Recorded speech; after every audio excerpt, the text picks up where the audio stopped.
para mais um vídeo do Pílulas Científicas com o tema hoje semicondutores no nosso cotidiano.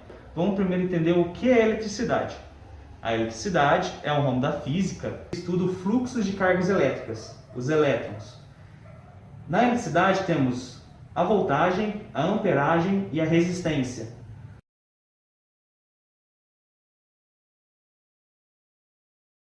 A gente classifica esses materiais como condutores, semicondutores e isolantes. A diferença desses materiais é uma coisa que a gente chama de gap.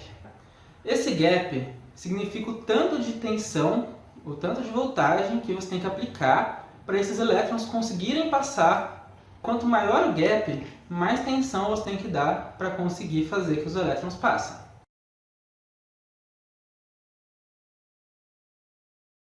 Condutores é aquilo que vai usar para passar cargas elétricas, onde o gap é zero.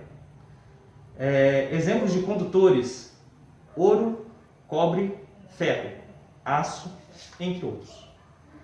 Semicondutores: o gap entre eles é um pouco menor. Ele pode servir tanto como isolante como condutores. Exemplos de semicondutores: galho e silício. Isolantes: o gap muito alto, onde não há passagem de cargas elétricas. Isso depende e varia da tensão. Agora que a gente viu um pouco sobre como funcionam os materiais, como funciona a condutividade deles, vamos ver melhor sobre como isso aí é aplicado no nosso dia a dia. Primeiro a gente vai introduzir o conceito, que é um conceito de dopagem dos semicondutores. Para fazer a dopagem, adicione a seu semicondutor um elemento que pode ter mais ou menos elétrons na camada de valência do que o semicondutor.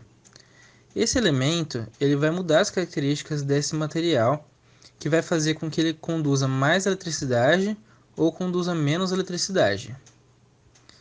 Nesses semicondutores, nós podemos chamar eles do tipo N ou do tipo P. Ou seja, o tipo N é um tipo que foi dopado com materiais com mais elétrons, ou seja, está negativo. E o tipo P é o que foi adicionado a um material que tem menos elétrons, ou seja, ele fica positivo. A carga do material não muda. Entretanto, os elétrons de valência podem ter mais disponibilidade ou menos disponibilidade para passar. E nisso a gente consegue criar diversos tipos de materiais eletrônicos. Vamos ver um pouco uns exemplos. Para exemplificar, vamos ver o nosso elétron e a nossa montanha. A nossa montanha é o semicondutor do tipo N. E o chão, o terra, é o do semicondutor do tipo P.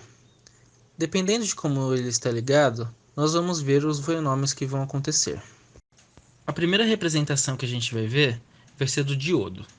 O diodo é uma ligação entre um semicondutor do tipo N e do tipo P. A gente vai ver que ele só permite passagem de elétrons de um lado para o outro. E por quê?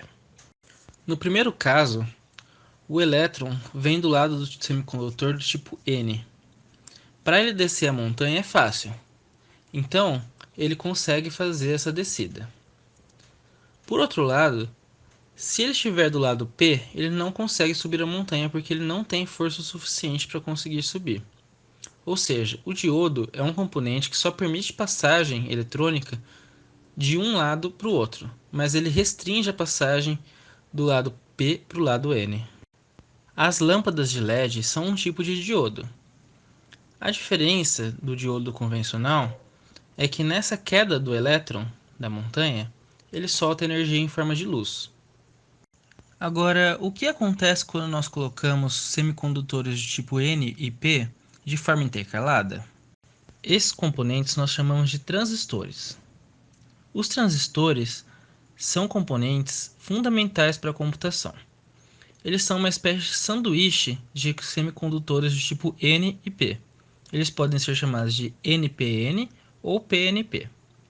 No nosso diagrama nós vamos ver mais ou menos como funciona o NPN, mas pode ser levado para o PNP também. Nessa representação, a ideia é que o elétron passe de uma montanha para outra. Entretanto, tem um vale entre elas. E como que faz para ele passar? Para isso, esse vale tem que ser energizado. E essa energização funciona como uma ponte para que a corrente elétrica passe entre as montanhas.